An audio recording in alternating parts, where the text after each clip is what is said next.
Welcome back to everyone's favorite project, the $1 Million Pool. This is episode 3 of the most epic structural steel package we have installed to date. So last week we made a bunch of progress. We got in a 24-foot long column that's going to span all the way from our lowest level all the way to our highest level. In this video, we're going to go over the progress we made last week and show y'all how the structure is starting to take shape.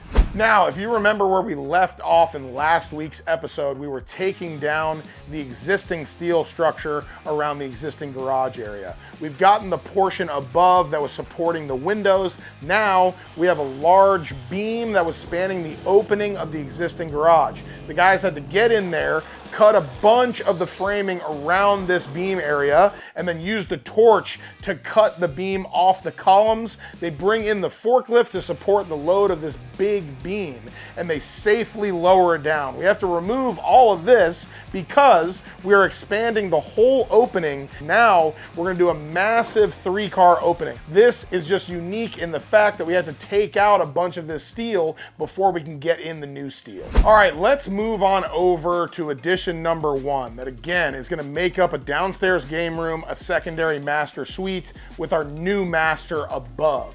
So you can see the guys, they're grinding down the edges of a 4x16 rectangle tube. They actually take a plate and they cap the end. Each end of this rectangle tube, they weld it on and then they grind it all down. You can see them maneuvering the forklift. This is a pretty heavy beam. They got to carry it in place and kind of hoist it up. There's 2 columns that are going to sit on the lowest level, and then we have our big daddy 24-footer. So on the other level, we actually have the beam that's going to be welded directly to it. You're seeing the guys use a 90. That's an erection aid that they allow the 4x16 to sit on top of, and then they need to go ahead and get everything nice and plumb. Now, we talk about this a lot. Level is a horizontal measurement. Plumb is when we're measuring vertical, and that's how we make sure that all of our columns are perfectly level up and down. Also, of course, level side to side. But what I love about this is you see the guys, they're using ratchet straps and they're connecting to those columns,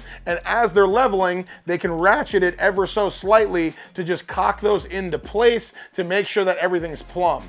We have to check all of these different measurements at every single column and then where the beam actually connects into that big tall 24-footer. The guys check all of this, and then that erection aid helps just support the weight. Obviously, we still have the forklift holding on to the main weight of that beam, but the guys are gonna tack weld everything. They wanna make sure that they get it almost perfect, right? You're tack welding, but it's not permanent yet. We can go back and make those micro adjustments that we need before we fully weld this out. Okay, now that that beam is set, we are moving on to more columns around the perimeter. As you can see, we have our temporary wood rails. The guys are gonna cut all of those out because we have to get the columns in at those corners. But if you can also see, they have fall protection. They have harnesses with wires attached. They are up high. But I also want to point out the confidence that these guys have. I could never. I have a big fear of heights, but these guys are so accustomed to working under these conditions and with such confidence, it is just honestly inspiring.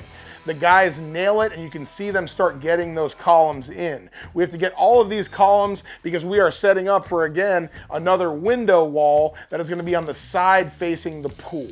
Every single time a column is set, we have to go over the same procedures of getting it nice and plumb. So you can see the guys kind of leveling it out, tacking it down, but knowing that we're gonna have to adjust these once we get the beams on to make it all perfect. Well, now hold on there a second, partner. If you've ever spent a long day building houses in the Texas sun, you know energy ain't exactly optional. Between setting steel, running crews, and trying to build something worth a damn, a man's gotta stay sharp. Get your energy the smart way.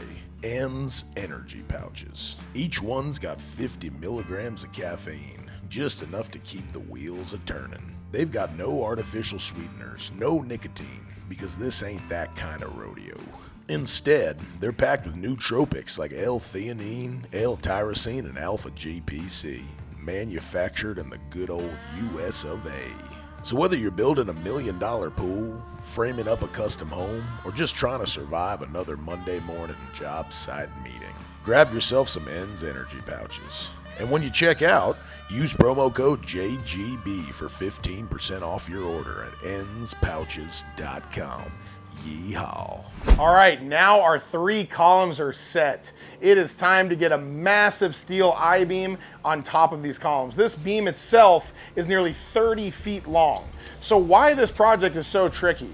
It is high so far off the ground with tight access that you can't really get a sky track down below. So there is a lot of just jockeying around, and this is tough. This is why this stuff takes time. And as you can see, they get the forklift in position, they get the I-beam out there, and they need to swing it out into the right spot. This forklift is working up next to a higher elevation. We have a sunken area that's gonna make up a golf sim. So exactly where they're putting this beam is the back wall of this amazing custom golf sim. So they can't get the forklift too close, but they have to swing that beam over into position. So it just takes a lot of ingenuity and careful movements. They finally get the beam up to where it needs to go. But now, think about this. With wood, it's A, a lot lighter, and B, it's a lot less permanent. So with steel, once you get it up there, you do not want to do this again, because busting out welds, even the temporary tacks, is a huge pain. So you have to get this beam on 3 columns perfectly. And remember, those columns can still move a little bit. So what they need to do is kind of get the beam into position and then work on each column. And again, they already checked for plumbness when they set this column in the base plate. Now they have to check that it's plumb all the way, but now you have 3 different columns that you need to make sure are plumb as you're tacking each one. So this is slow moving work, because we want to quadruple check before we get this even tacked, right? And there's all these different micro adjustments with hammers, with different angles. They have all of these different types of levers and pulleys and different things they need to use to get this spot on.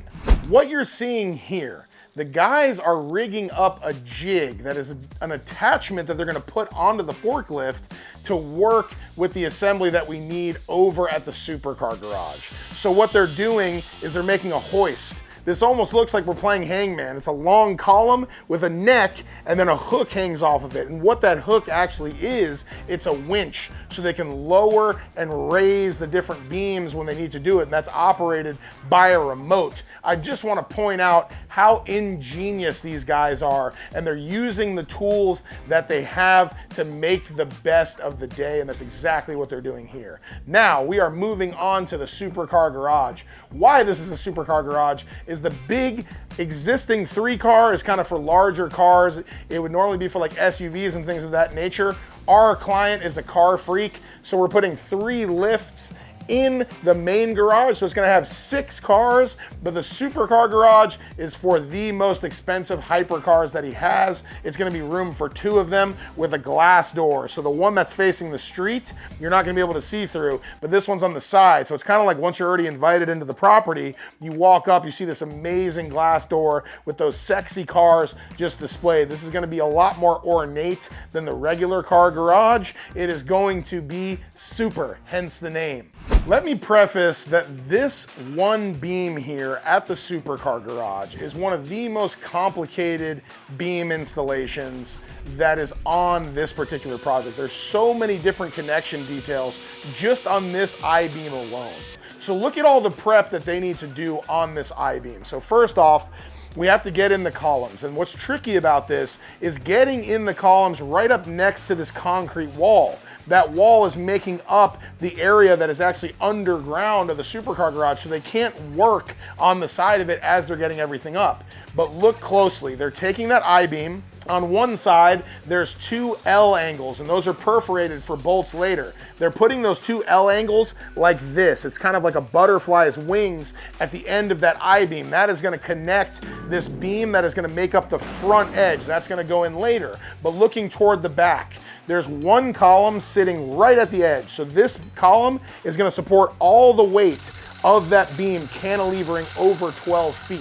So we put in what's called stiffeners. That is plate steel, and we put that in the same area that's landing on that column, because all of that weight is bearing right down at that column, and it's going to want to cock it, it's going to want to hang down on that side. So those stiffeners are added for more support through the I-beam. The column is going to support it underneath. That column is going to weld to the bottom of the I-beam. But on the other side, we have a knife plate, and the knife plate is literally, when you just have your column, the knife plate is like a flag. It goes off the column like a knife, and what that does is it's perforated, and then the beam is going to go up next to it, and the beam is also perforated, and they're going to bolt through both of those connections. So they got to get it up, position it all right. They're hoisting it. They made a custom little bracket so that the straps can actually go through and the forklift can pick this beam up. They get it into position. They got to make sure it's nice and perfect, and then they can get those bolts through. And they know once they tighten those all the way, it is good to go. And just like anything else, we're checking that everything is plumb, everything is level, but this support here is a really, really important component. There is going to be a massive amount of weight wanting to cock this whole thing and uplift it from one side to the other. Another thing I want to address is a lot of the comments are like, oh, this is taking so long and this and that. And it's like, look at the detail of what we're having to do. Now, you take a huge site. This is nearly 1 acre, but our workable area really isn't that large when you think about multiple 30 to 50 foot long steel members. So we have different piles of material. We have these long 30-foot columns. We have long rectangle tubes, beams. We have to kind of jockey those around the site because some beams get installed, then new beams get delivered, and we have to find a place to stage them that we still have full access to every different part of the site. So honestly, just jockeying material at a job of this scale is a pain. Staging material can really box you into a corner, and a lot of the job is spent doing a bunch of administrative just kind of cleanup and just inventory and moving things to where we can work adequately. I want you to also see, I love this hangman jig that the guys have made. They're having to add different pieces onto it. They're still utilizing that winch, which really helps when we're getting these big members installed. All right, so to finish off the week, we have 2 more Big Daddy 24-foot long columns. Remember, we are going from the bottom level all the way through to the top level. The guys have put some lengths. You see that they welded another column to make that length of the hangman a lot taller. So once they have that additional height, they're utilizing the winch and they're gonna get that column winched up, and then they're gonna hoist it into position, and the same thing. We gotta check that it's plumb, get it down to the base plate, and tack weld it down. All right, and now that the first column has gone in without a problem, we need to get that last one in, and it's a lot of rinse and repeat. But man, I am telling you, this is kind of slow going. It's very formulaic. We have to go and work and fab off site, bring the material in, and get it installed. I'm super happy with the progress we made this week. We got in multiple 24-foot long columns. We got in a 4x16 beam that's gonna make up the edge of the secondary master suite. Then we got in 3 shorter columns with a massive steel I-beam that's gonna make up that back wall of the golf sim area. But most importantly, we got that massive I-beam that's gonna hold up the cantilever over at the Supercar garage, and that was really, really complex. We checked everything, and we are good to go. So next Friday, we are skipping $1 million pool video. We've had a lot of rain delays, but what happens next Thursday is over at the Lighthouse, another one of our spec development projects. We're gonna do a start to finish like we did at the boat dock of that whole structural steel package. And it is not small. It's over 30,000 pounds of structural steel. That is gonna be a good one. But guys, I love your interacting. I say it in every video. I try to respond to a bunch of different comments. I appreciate every single one of y'all, and we'll see you next week.